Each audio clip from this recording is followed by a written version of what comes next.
Senator Pervez Rashid صاحب، خوش آمدید. آپ کی شان میں آج ہم نے لال کپڑے پہنے ہیں کیونکہ آپ ہمارے ہیرو ہیں، اور مجھے یقین ہے کہ جیسے آپ پہلے انقلابی تھے، دل میں آج بھی آپ انقلابی ہیں. ایک آسودہ گھر میں آپ کی 1950 میں راولپنڈی میں پیدائش ہوئی. والد صاحب اسٹیبلشڈ بزنس مین تھے، اور اس کے باوجود آپ نے ان لوگوں سے آئیڈینٹیفائی کیا جن کے پاس کچھ نہیں ہوتا. کیسے ہوا؟ کون سی کتابیں پڑھیں؟ کون آپ پہ اثر انداز ہوا؟ بتائیے. میرا خیال ہے یہ اپنا عہد ہوتا ہے، اور میرے عہد میں جو نوجوان تھے ان کو انقلاب سے زیادہ جمہوریت مطالبہ ان کا تھا. ایوب خان صاحب کا زمانہ تھا، کسی کے پاس ووٹ کا حق نہیں ہوتا تھا. 40,000 بی ڈی ممبر ہوتے تھے جو نیشنل اسمبلی منتخب کر لیتے تھے. تو نوجوانوں کا مطالبہ تھا کہ ہمیں ووٹ کا حق جو ہے وہ ملنا چاہیے.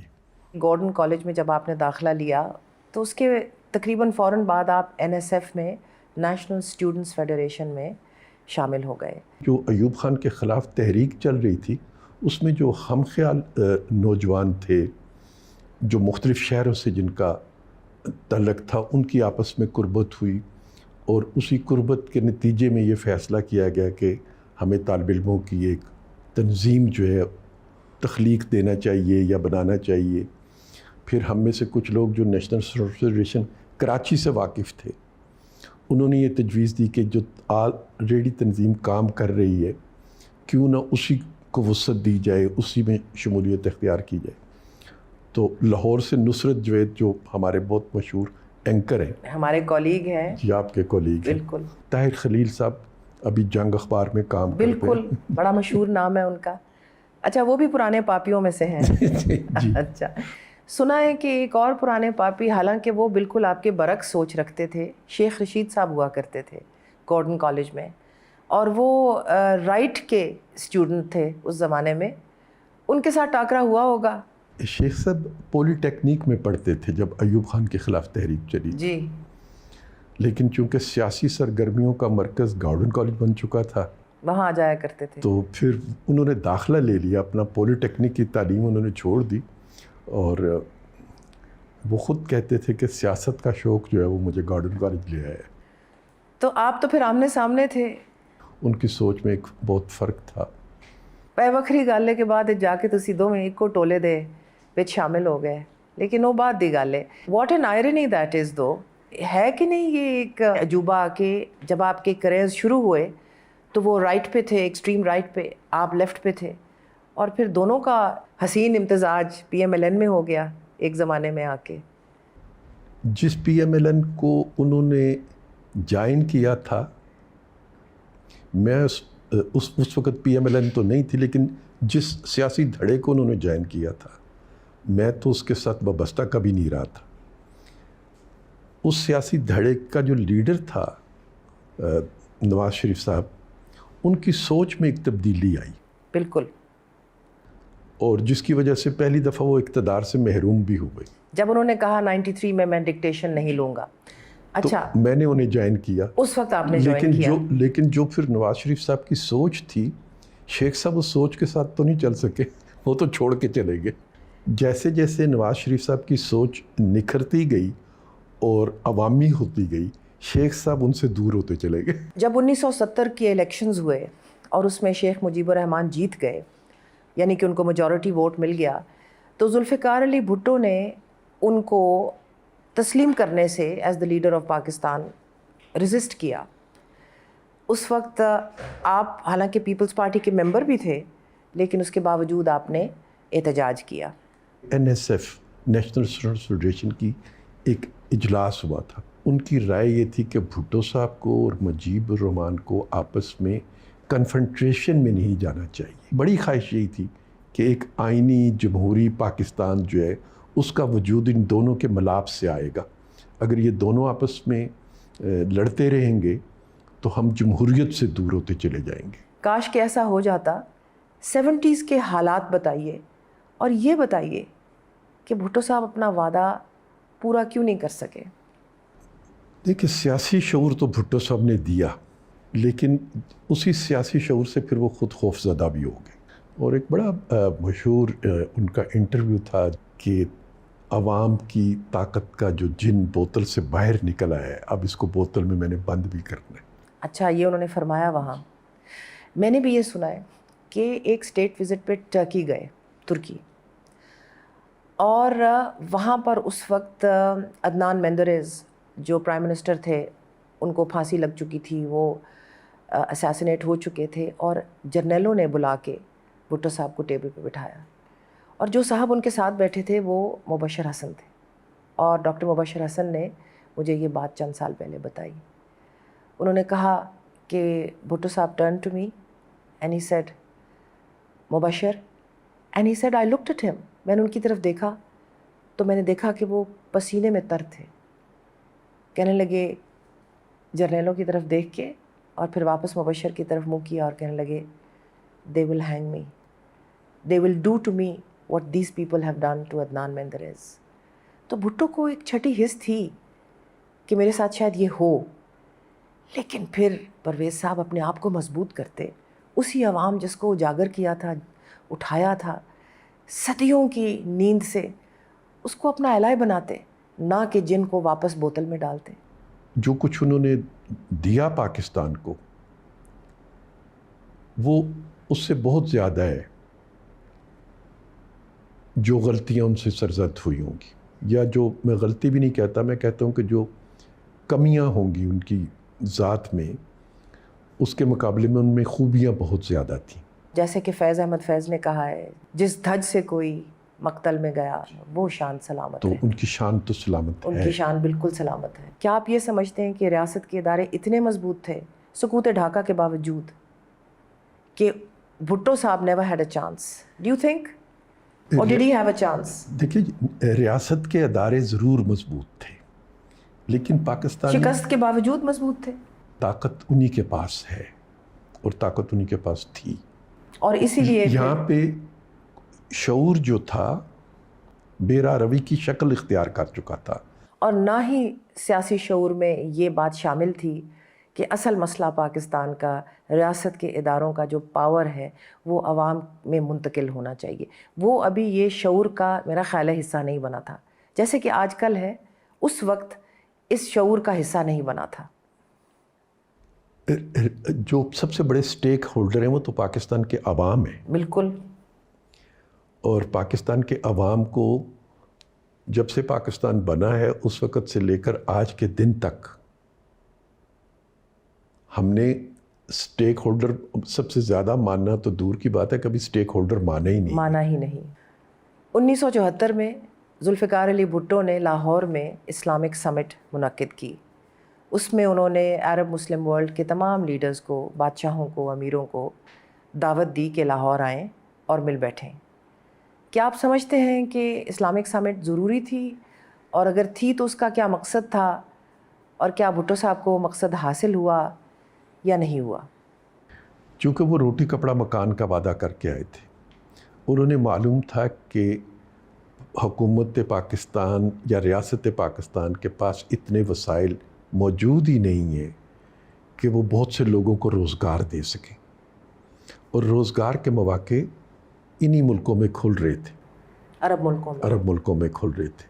لہٰذا آپ کو یاد ہوگا کہ پھر انہوں نے پاسپورٹ سے پابندی ختم کی، اور بہت سے بلکہ لاکھوں کی تعداد میں لوگ روزگار کے لیے ان ملکوں میں گئے.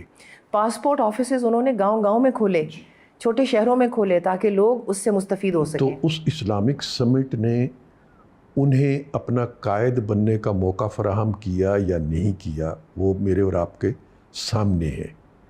کہ یہ تو نہیں ہو سکتا تھا کہ اسلامی ملکوں کے سمٹ کو تارا مسیح جو ہے وہ 2 روپے کی رسی گلے میں ڈال کے پھانسی ڈال دے.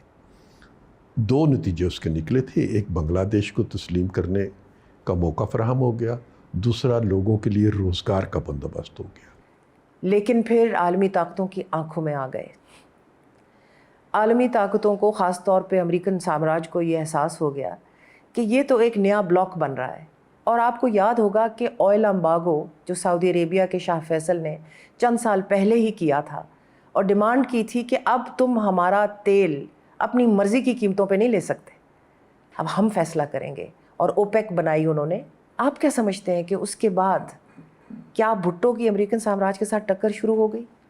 ہمیں یہ نہیں چاہیے تھا کہ ہم کسی سے کنفرنٹریشن میں چلے جائیں کہ چونکہ ہمارے پاس تیل ہے تو تمہاری ایسی کی تیسی. ہمیں چاہیے تھا کہ ہم اس تیل کی دولت سے اپنے بچوں کو وہ تعلیم دیتے جن سے وہ ایسی ایجادات کرتے کہ بجائے دنیا ہمارے تیل کو استعمال کرتی، ہم اپنے تیل کو خود استعمال کر کے دنیا میں وہ چیزیں فراہم کرتے. اور وہ بچے پڑھ لکھ جاتے اور کل کو اپنی جمہوریت ڈیمانڈ کرتے. ایسی پاگل سے کسی کم کر دیں. تو پھر یہ بتائیے نا، تو پھر ہم سامراج کو کیوں گالیاں دے رہے ہیں؟ پھر ہم اپنے حکمرانوں کو گالیاں دیں جو جمہوریت سے خوف زدہ رہتے. یہ ایک براڈ سویپ آف ہسٹری ہوتی ہے جس میں ہم قید ہوتے ہیں. تو میں آپ سے یہ پوچھ رہی ہوں کہ کیا آپ یہ سمجھتے ہیں کہ ہم ایک براڈ سویپ آف ہسٹری میں قید تھے اور ہیں؟ جی قید تھے، قید ہیں، اور اس سے نکلنے کے لیے ہم سب کو جو کچھ کرنا چاہیے ابھی تک ہم اپنے میں وہ صلاحیت نہیں پیدا کر سکے. جو پاکستان کو جہالت کی طرف دھکیلنے میں ضیاء الحق کا کردار رہا ہے وہ تو کسی اور دوسرے کا نہیں، اس کا تو ثانی کوئی نہیں. جس دن یہ تقریر کی بھٹو صاحب نے کھڑے ہو کے ماشاء اللہ کو ہمیشہ کے لیے بحیرہ عرب میں غرق کر دیا، اور کانسٹیٹیوشن میں ایک کلاز رکھ دی گئی ہے کہ اب اگر کوئی جمہوریت کو نقصان پہنچائے گا، آئین کو نقصان پہنچائے گا تو وہ مجرم گردانا جائے گا. آرٹیکل 6. جی. تو آپ میری خوشی کا اندازہ نہیں کر سکتے کہ میں کتنا خوش ہوا کہ اب اس ملک میں کبھی آمریت نہیں آئے گی. ہم بھی مہذب ہو گئے ہیں. تو وہ خواب جب ٹوٹا ہوگا 5 جولائی کو، یقیناً وہ سیاہ دن تھا پاکستان کی تاریخ کا. ذاتی طور پہ آپ نے اس کے بعد کیا کیا؟ ذاتی طور پر وہی کیا جو پہلے کرتا تھا. جیسے یحییٰ خان صاحب کے زمانے میں ایک پمفلٹ لکھ دیا، ایک تقریر کر دی اور جیل چلا گیا. آپ کو فوراً گرفتار کر لیا گیا. دوسری دفعہ پھر ایک پمفلٹ لکھ دیا جمہوریت کے لیے، آپ کو پھر گرفتار کر لیا گیا. گرفتار ہو گئے. 1988 میں محترمہ بے نظیر شہید واپس پاکستان تشریف لائیں. جی. پھر الیکشن ہوا. میں سمجھتی ہوں وہ الیکشن بھی ان سے چرایا گیا، ان کی اکثریت زیادہ ہونی تھی اس وقت. البتہ ان کو پرائم منسٹرشپ دے دی گئی چند مہینوں کے لیے. اس دوران آپ کا ان کے ساتھ کوئی رابطہ رہا؟ جس دن وہ واپس آئی ہیں، پاکستان واپس تشریف لائی ہیں، تو مجھے ان کی طرف سے دعوت ملی تھی کہ میں ان کے ساتھ لاہور ایئرپورٹ سے ان کے ٹرک میں ان کے ساتھ قافلے میں شامل ہو جائیں. میں اس جلوس میں تھی.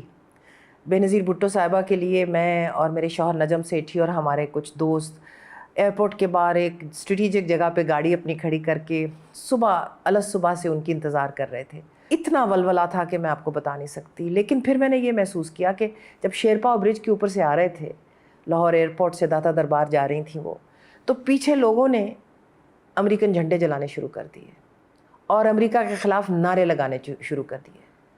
امریکہ کا جو یار ہے غدار ہے، غدار. بی بی نے فوراً مڑ کے کہا ایسے نعرے نہیں لگیں گے، جو ایسے نعرے لگائیں گے وہ ہمارے قافلے میں نہیں رہیں گے. فوراً اندازہ ہو گیا، اللہ ان کو جنت نصیب کرے، کہ یہ پیپلز پارٹی وہ پرانی پیپلز پارٹی نہیں جس نے ایوب خان کو گرایا تھا. آپ صحیح فرما رہے ہیں. تو بس میرے یہی وجہ تھی نہ جانے کی. تو اس کے بعد کیا ہوا؟ 88 to early 90s you sat it out. 88 سے 93 تک میں نے کچھ نہیں کیا سیاست کے حوالے سے. پھر اپنا بزنس میں چلا گیا اور میں نے بہت اچھا بزنس اپنا اسٹیبلش کر لیا. اچھا، کس چیز کا بزنس؟ میں یو پی وی سی کے پائپس بناتا تھا. بس وہ جب 93 میں میاں صاحب نے میں ڈکٹیشن نہیں لوں گا، جی، تو غلام اسحاق خان کی ڈکٹیشن نہیں لوں گا، تو اس نے سوئے ہوئے پرویز رشید کو دوبارہ جگایا. تو میاں نواز شریف کے ساتھ آپ کی کیسے ملاقات؟ احسن اقبال صاحب میڈیا سینٹر لاہور کے انچارج ہوتے تھے، تو میں ان کے پاس چلا جاتا تھا، بیٹھ کے گپ شپ بھی لگاتا تھا. ناجی صاحب بھی وہیں پہ ان کے ساتھ ہوتے تھے. تو ناجی صاحب نے میرا تعارف احسن صاحب سے کرا دیا. اب کبھی کبھی احسن صاحب نے مجھے کہنا ہے کہ اچھا پرویز صاحب اس خبر کا جواب تو لکھ دیں. احسن صاحب کو ٹکٹ مل گیا الیکشن لڑنے کے لیے ناروال سے. تو میاں صاحب نے احسن سے کہا کہ احسن صاحب آپ تو جا رہے ہیں ناروال اب انتخاب میں حصہ لینے، تو یہ میڈیا کہا کیا ہوگا یہ کام کون کرے گا؟ تو احسن صاحب نے میرے کندھے پہ ہاتھ رکھ کے کہا جی میں نے پرویز صاحب کی تربیت کر دی ہے۔ احسن اقبال نے آپ کو پھنسایا پھر ہے؟ تو وہ اپنے خود انتخاب لڑنے چلے گئے اور یہ میرے گلے میں ڈال گئے۔ 1997 میں 97 میں آپ سینٹ کے ممبر بنے جی پی ایم ایل این کی طرف سے۔ جی اس وقت تک آپ کا کاروبار بھی چل رہا تھا، پی ایم ایل این کا میڈیا سیل بھی چل رہا تھا۔ 97 to 99 کیا ہوا؟ 97 to 99 پہلے تو میں سینٹ کا ممبر ہو گیا، اور اس کے بعد میاں صاحب نے مجھے پی ٹی وی کا چیئرمین بھی بنا دی، اور 99 میں مارشاء اللہ لگ گیا بالکل مشرف صاحب کا۔ اور یہاں میں جی فل ان دا گیپس کر دوں۔ جی سنا ہے کہ اس رات کو آپ اپنے دفتر میں بیٹھے تھے، آپ نے یہ خبر نشر کروائی کہ میاں نواز شریف نے جنرل مشرف کو ڈسمس کر دیا۔ وہ آپ نے خود تخلیق کی اور براڈ کاسٹ کروا دی، اور اس کے نتیجے میں جب فوج نے حملہ کیا پی ٹی وی کے اوپر اور اس کو بریگیڈ 111 نے قبضے میں لے لیا، تو انیمی نمبر 1 تو خود پرویز رشید ہی تھا۔ ایسے ہی ہے۔ مجھے تو ایک منتخب وزیر اعظم کی طرف سے جو اطلاع ملی اس کو ٹیلی ویژن پہ تو نشر ہونا تھا۔ اور جب میرے پاس یہ ایک فیکٹ آیا تو میں نے 1 منٹ تو اپنا پین نیچے رکھا نا، and I looked at that again and I said واہ، this is exactly what a revolutionary would do. انقلابی بندہ موقع تلاش کر کے وہاں پر ضرور کوئی ایسا کام کر جاتا ہے جو پھر یاد رہتا ہے۔ جی ارشاد۔ وہ ہاں، آپ نے منتخب وزیر اعظم کا منتخب وزیر اعظم نے ایک آرڈر فیصلہ جو تھا، کیا، جی بالکل، اس کو آپ نے براڈ کاسٹ کر دیا۔ اس خبر کو چلنا تھا۔ جی بالکل، آسمان آپ کے سر پہ گر گیا، جی میں دفتر میں بیٹھا ہوا تھا۔ آپ کو گرفتار کر لیا گیا، اور اس کے بعد ایک بہت نہیں، اس کو گرفتاری نہیں کہہ سکتے آپ، وہ ایک تو اس کو آپ اغوا کہہ سکتے ہیں، کڈنیپنگ تھی، کیونکہ گرفتاری تو کسی کاغذ پہ درج کی جاتی ہے نا جی، کوئی قانونی کارروائی ہوتی جی، تو وہ ایک تو کڈنیپنگ تھی، صحیح، اور دوسرا پھر وہ ایک مسنگ پرسن بھی تھا۔ میں 2 ڈھائی 3 ہفتے مسنگ پرسن کے طور پہ میں رہا، کیونکہ کسی کو معلوم نہیں تھا کہ میں کہاں پہ ہوں اور کس کی تحویل میں ہوں، لیکن وزیر اعظم پاکستان بھی مسنگ پرسن تھے۔ اس کے بعد ویسے آپ کے اوپر بہت سی اذیتیں آئیں، بڑا مشکل وقت شروع ہو گیا۔ جی بتائیے تھوڑا سا ہمیں اس وقت کے بارے میں۔ نہیں، تو مشکل وقت بچوں کو بتانے کی کیا ضرورت ہے، بچوں کو اچھی اچھی باتیں بتانی چاہیے۔ ماضی کو سمجھنا پڑے گا نا، بچوں کو انسپریشن لینی پڑے گی۔ جو بھی ہمارے اس وقت ناظرین ہیں ان کو آپ کی کہانی سے انسپریشن تو ملے گی نا پرویز صاحب، پلیز بتائیے۔ مجھے اپنی بارے میں گفتگو کرنا کچھ اچھا نہیں لگتا۔ آپ کو یاد ہوگا جالب صاحب نے اپنی ملاقات کے حوالے سے ایک نظم لکھی ہے، حالات کا ماتم تھا، ملاقات کہاں تھی۔ جیل سے آپ کب فارغ ہوئے، پھر آپ ملک سے باہر کب گئے اور کتنی دیر رہے؟ جیل سے تو میں نکلا نا جی کوئی 2000 میں، 99 اور 2001 جی۔ تو آپ پھر لندن کتنی دیر رہے؟ 5 سال جی۔ 2007 میں پھر میاں صاحب کے ساتھ ہم واپس آئے جی پاکستان۔ ایک اور کہانی سنی ہے جی کہ آپ کے پاسپورٹ کو شاید 1 یا 2 دن رہ گئے تھے برٹش پاسپورٹ ملنے کے، کیونکہ آپ اسائلم میں وہاں رہے تھے پورے 5 سال بلا ناغہ، تو آپ کا بنتا تھا، لیکن آپ نے ترک کیا، 1 دن نہیں ٹھہرے اور میاں صاحب کے ساتھ جہاز پہ چڑھ کے واپس آ گئے۔ اس حقیقت ہے؟ جی، میں برطانوی شہری بننے کے لیے تو ملک سے باہر نہیں گیا تھا، میں واپس آنے کے لیے ہی گیا تھا۔ Let's take a break. Welcome back. Charter of democracy 2006 میں سائن ہوا۔ Would you consider it another watershed event in Pakistan's history؟ 1973 کے کانسٹیٹیوشن کے بعد 3 ڈیولپمنٹس ہیں جو پاکستان کی سیاسی تاریخ میں جمہوریت کے حوالے سے، چارٹر آف ڈیموکریسی اور پھر 18ویں ترمیم، جنہوں نے جمہوریت کو مضبوط کیا ہے۔ کچھ لوگ تو یہ بھی کہتے ہیں کہ بے نظیر بھٹو شہید نے چارٹر آف ڈیموکریسی سائن کرنے کے لیے بہت بڑی قیمت ادا کی۔ کیا آپ اس رائے سے متفق ہیں؟ پاکستان کی ساری جمہوری قوتوں نے اس کی قیمت ادا کی جی۔ میاں صاحب کی 2013 میں حکومت بنتی ہے. جی. آپ کو انفارمیشن منسٹر کا قلمدان دیا جاتا ہے, ساتھ ہی آپ کو لا اینڈ ہیومن رائٹس کا بھی قلمدان دیا جاتا ہے. وہ دور کیسا تھا؟ وہ فرام اے لے پرسنس پوائنٹ آف ویو میں سمجھتی ہوں کہ اس وقت ہوپ تھا. یقیناً ایک توانائی تھی جی, اور توانائی تھی کہ اگر کوئی مشکل بھی آئے گی تو جمہوری قوتیں اس کا مل کے مقابلہ کر سکتی ہیں. اور پارلیمنٹ کی اجلاس جو تھے وہ منعقد کر کے عمران کا جو دھرنا تھا اس کا مقابلہ کیا بھی. اور عمران کا جو دھرنا تھا, اس کے جو آرکیٹیکٹ تھے اس کے دھرنے کے, وہ جن مقاصد کے لیے اس دھرنے کو انہوں نے ترتیب دیا تھا وہ اپنے مقاصد حاصل نہیں کر سکے. اچھا, یہ آپ نے مزیدار بات کی اور آپ نے آرکیٹیکٹس کی بات کی, مقاصد کی بات کی, لیکن اس سے چند سال پہلے آپ لوگوں نے میمو گیٹ میں بھرپور حصہ لے کے حسین حقانی کو کٹہرے میں کھڑا کیا لا کے. میاں صاحب خود تشریف لے کے گئے کورٹ میں. زرداری صاحب کی حکومت ایک دفعہ تو ہل گئی, جو 2008 سے 2013 کی ان کی حکومت تھی.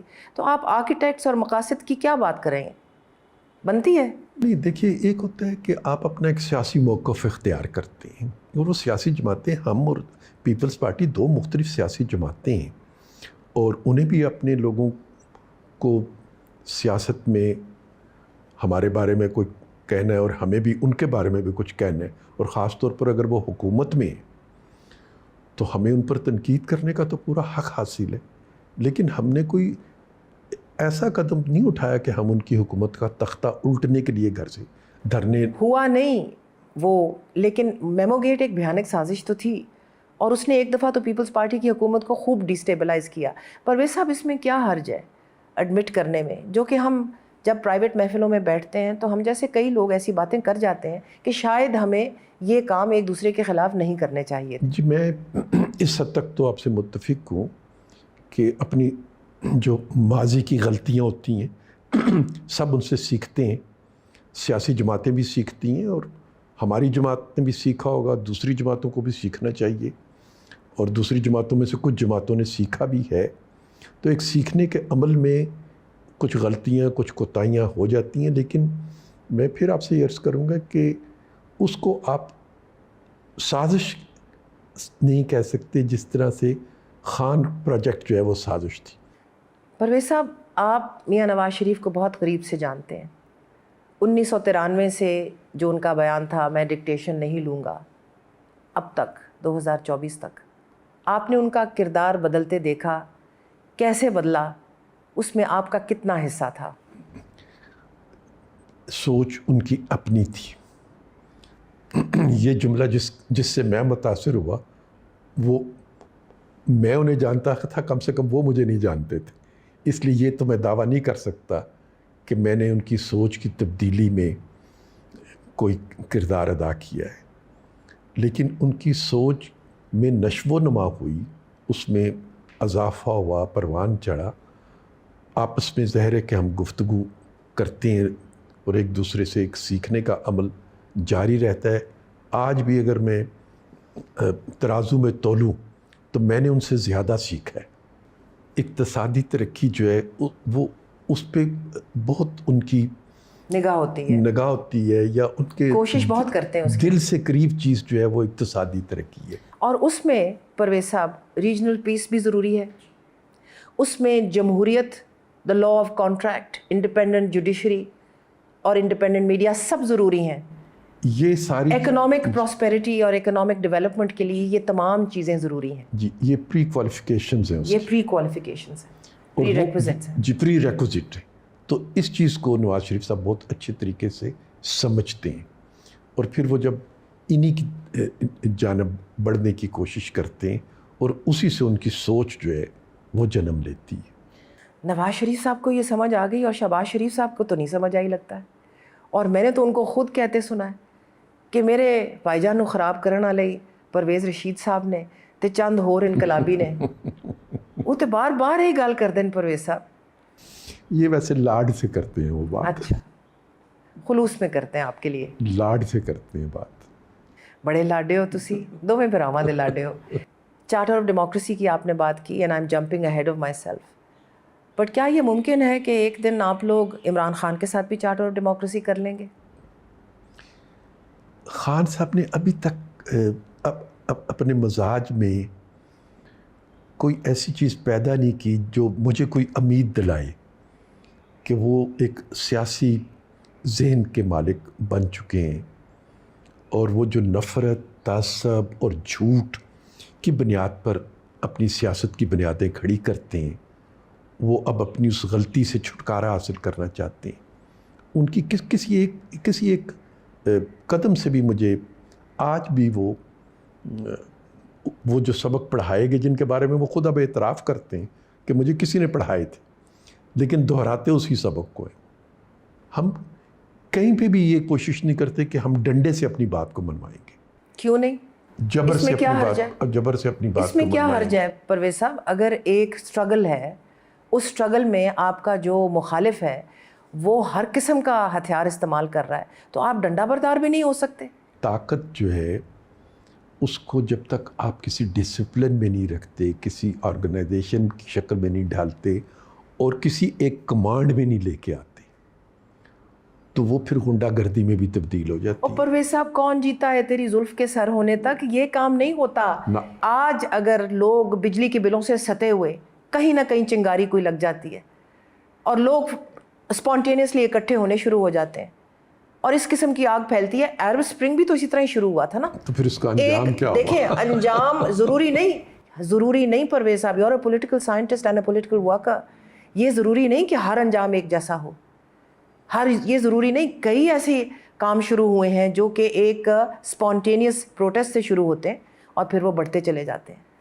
تو یہ آپ بات نہ کیجئے کہ جی ہم ڈنڈا بھی نہیں اٹھا سکتے۔ اسپونٹینیس جو ریئیکشن ہے وہ ایک بالکل مختلف چیز ہے، لیکن ایک جتھا تشکیل دے کے اس جتھے کے ذریعے حکومت کا تختہ الٹنے کی کوشش کرنا، میں 9 مئی کی بات نہیں کر رہی، وہ ایک بالکل مختلف چیز ہے۔ میں 9 مئی کی بات نہیں کر رہی، میں بھی آپ سے یہ عرض کرنا چاہ رہا ہوں، میں بات کر رہی ہوں پولیٹیکل سٹرگل کی۔ پولیٹیکل سٹرگل میں جب آپ تشدد کا ایلیمنٹ لے آئیں گے، جب آپ اس میں طاقت کا ایلیمنٹ لے آئیں گے، تو پھر وہ بے راہ رو ہو جاتی ہے۔ پھر جس کی لاٹھی اس کی بھینس۔ گاندھی کی نان وائلنٹ موومنٹ جو تھی، ستیہ گرہا، جی، آپ کا کیا خیال ہے کہ ہندوستان کو آزادی گاندھی کی نان وائلنٹ موومنٹ نے دی، یا کہ انگریز سامراج کا ورلڈ وار 2 کے اندر ایگزاسٹ ہو کے مسا جیتنے نے بر صغیر کو آزادی دی؟ کیا خیال ہے آپ کا؟ لیکن ورلڈ وار 2 سے پہلے گاندھی جی کی جو تحریک تھی، اس نے گاؤں گاؤں میں آزادی کی شمع تو روشن کر دی تھی نا، کر دی تھی۔ اور اگر فرض کریں وہ تحریک نہ ہو، اس کے ساتھ ساتھ INA بھی کام کر رہی تھی، جی، جو لبریشن آرمی تھی، جس میں سبھاش چندر بوس والی، جی، ٹھیک ہے، that was a violent struggle. Bhagat Singh بھی اس کے ساتھ ساتھ کام کر رہے تھے۔ جی، جلیاں والا باغ میں کئی 100 لوگ مارے گئے، جی، بچے، عورتیں، جی، اس کے اندر جنرل ڈائر کو جا کے جس بندے نے پوچھا کہ یہ تم نے وہاں کیا کیا، یہ سب چیزیں نہ ہوتی تو کون سی آزادی کسی نے ہمیں ہاتھ پلیٹ پہ ڈال کے دے دینی تھی؟ یہ سب چیزیں بھی اسی کے نتیجے میں پیدا ہوئی تھی، لیکن کامیابی جو تھی وہ جمہوری جدوجہد والوں کو ملی۔ کامیابی جمہوری جدوجہد والوں کو، hero educated, Cambridge educated Jawahar Lal Nehru کو، انگلش سپیکنگ ماؤنٹ بیٹنز کے دوست کو ملی۔ انگریز سامراج نے ان کو وہ دی۔ یہاں پر قائد اعظم محمد علی جناح صاحب، لنکنز ان ایجوکیٹڈ، 3 پیس سوٹ پہننے والے، انگریزی بہترین بولنے والے، ان کو بھی کامیابی حاصل ہوئی۔ انگریز سامراج نے کامیابی دی، لیکن آپ ماؤ زے ٹونگ کی آرم سٹرگل کو ڈینائی نہیں کر سکتے، آپ بولشیوکس کی رشیا میں آرم سٹرگل کو ڈینائی نہیں کر سکتے۔ اگر آپ انقلابی ہیں، نہیں تو میں لال دوپٹہ اپنا اتار دوں اور کچھ اور پہن لوں، کالا دوپٹہ پہن لوں، کیا کروں میں؟ آپ مجھے بتائیں، آپ کیسے انقلابی ہو کے آرم سٹرگل کو بھی جسٹیفائی نہیں کر رہے؟ میں غلط ہو سکتا ہوں لیکن میرے مزاج میں نہیں۔ ایک وقفہ لیتے ہیں۔ Welcome back. 2016 میں آپ کی ایک اور آزمائش شروع ہو گئی، جب ہمارے دوست اور آپ کے بھی دوست سرل المیڈا نے ڈان میں وہ خبر شائع کی جس کے مطابق ایک ہائی لیول میٹنگ ہو رہی تھی اسلام آباد میں، اور وہاں پر سویلین قیادت نے اسٹیبلشمنٹ کی قیادت کو کہا کہ آپ انتہا پسندوں کے خلاف اقدامات کیجئے، نہیں تو ہم انٹرنیشنل آئسولیشن کی طرف جا رہے ہیں. اور وہ خبر جو ہے وہ اگلے دن ڈان میں چھپ گئی. تو پھر آسمان آپ کے اوپر گر گیا. وہ باجوہ صاحب کے درجنوں اب انٹرویوز موجود ہیں جن میں وہ خود اس چیز کو ایڈمٹ کر چکے ہیں کہ اس کا حقیقت سے کوئی تعلق نہیں تھا. اللہ دی شان ہے، اللہ دی شان، اللہ دی شان ہے. اینیاں مصیبتاں پا کے، اینی خرابی پیدا کر کے ہن حقیقت نال کوئی تعلق نہیں. جی واہ جی واہ. واہ. اس کے بعد میاں نواز شریف کو بھی فارغ کیا گیا. پھر الیکشن ہوا 2018 کا. اسی لیے اس زمانے میں یہ لکھا جاتا تھا نا کہ ڈان لیکس تو بہانہ ہے، نواز شریف نشانہ ہے. بیک گراؤنڈ تو یہی تھی. جی پھر ہم نے دیکھا 2018 میں کیا ہوا. وہ الیکشن بھی گو کہ 2024 کی حدیں اس نے نہیں پار کی تھیں. اس الیکشن نے بھی نواز شریف کو وزارت عظمیٰ سے محروم کیا، اور عمران خان صاحب اس الیکشن کے نتیجے میں وزیر اعظم بنے.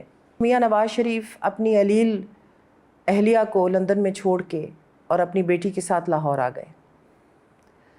لاہور آئے، بہت اذیتیں دونوں باپ اور بیٹی نے سہیں. اس کے بعد دونوں جیل گئے. اور میاں صاحب تو ایک منجے ہوئے سیاستدان ہیں، وزیر اعظم بن چکے تھے. ان سے تو یہی امید تھی کہ وہ صبر کے ساتھ اور ڈگنیٹی کے ساتھ اپنا جیل کا وقت گزاریں گے، جس طرح انہوں نے گزارا بھی، جب تک کہ وہ باہر نہیں چلے گئے. لیکن ان کی بیٹی نے دلیری سے وہ جیل سہی اور اپنے والد کی ڈھارس بنی رہی. میں نے اس وقت دیکھا کہ ان کا شعور ڈیولپ ہو رہا ہے، اور وہ یہ کہتی تھیں کہ میں اپنے والد کی بیٹی صرف نہیں، بلکہ میں ان کی اس لیے معتقد ہوں کیونکہ وہ سویلین سپریمیسی کی بات کرتے ہیں. اس میں آپ کا کیا کردار تھا؟ میں اس جدوجہد میں جو میاں نواز شریف صاحب کے لندن چلے جانے کے بعد پاکستان میں مریم نے برقرار رکھا جس کو، میں ان کا ہمسفر رہا، ان کا ساتھی رہا. مریم کو لوگ چونکہ جانتے نہیں تھے اور پہلی دفعہ عوامی سطح پہ اس کی انٹروڈکشن ہو رہی تھی. یہ ساری خوبیاں جو ہیں اس میں، ایک تو آپ یہ یاد رکھیے کہ وہ میاں شریف صاحب کی پوتی ہے، اور میاں شریف صاحب کی اپنی صلاحیتیں تھیں. اسی طریقے سے وہ نواز شریف کی بھی بیٹی ہے اور بیگم کلثوم نواز صاحبہ کی بھی بیٹی ہے. تو اس کے پاس ان تینوں کا تجربہ بھی آیا ہے، ان تینوں کی تربیت بھی آئی ہے. اور پھر حالات نے اس کو بہت اس کا سب سے بڑا استاد، اگر مریم کا کوئی ان تینوں کے بعد کوئی استاد اس کا ہو سکتا ہے تو وہ حالات و واقعات تھے. حالات اور واقعات تو سب کے استاد ہوتے ہیں، لیکن یہ کہ کوئی کسی کی اولاد ہو اور اس سے انہوں نے سبق سیکھے ہوں، تو میاں شہباز شریف بھی تو میاں شریف کی اولاد ہیں. اولاد ہونا جو ہے نا، وہ میں سمجھتی ہوں کہ اتنا اہم نہیں جتنا کہ اپنی ڈیولپمنٹ اور اپنا ایکسپیرینس. تو مریم کا ایکسپیرینس بالکل آپ یہ کہہ سکتے ہیں.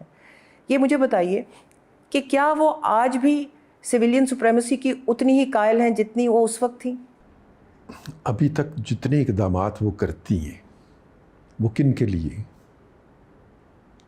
کیا وہ پاکستان کے مراعات یافتہ طبقوں کے لیے ہیں، یا پاکستان مثلاً جب وہ گلی گلی میں جا کے خود اپنے ہاتھوں سے مریضوں میں دوائیاں تقسیم کرتی ہیں؟ یہ سویلین سپریمیسی نہیں ہے، یہ ہیومینیٹیرین اقدامات ہیں جو کہ کرنے چاہیے ایک وزیر اعلیٰ کو.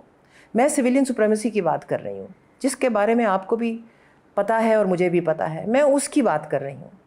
کیا حالات 2024 کی الیکشن کے بعد ایسے نہیں ہو گئے کہ ہمیں محسوس ہوتا ہے کہ جو میاں نواز شریف کی ایک لیگیسی تھی جس پہ مریم بھی قائم رہی ہیں اور انہوں نے بھی بڑی جدوجہد کی ہے، جس میں آپ نے بھی بڑا حصہ ڈالا ہے، کیا ہمیں یہ محسوس نہیں ہوتا کہ وہ کمپرومائز ہو چکی ہے وہ لیگیسی؟ سیاسی جماعتوں کی سپیس، اس کو ختم بھی تو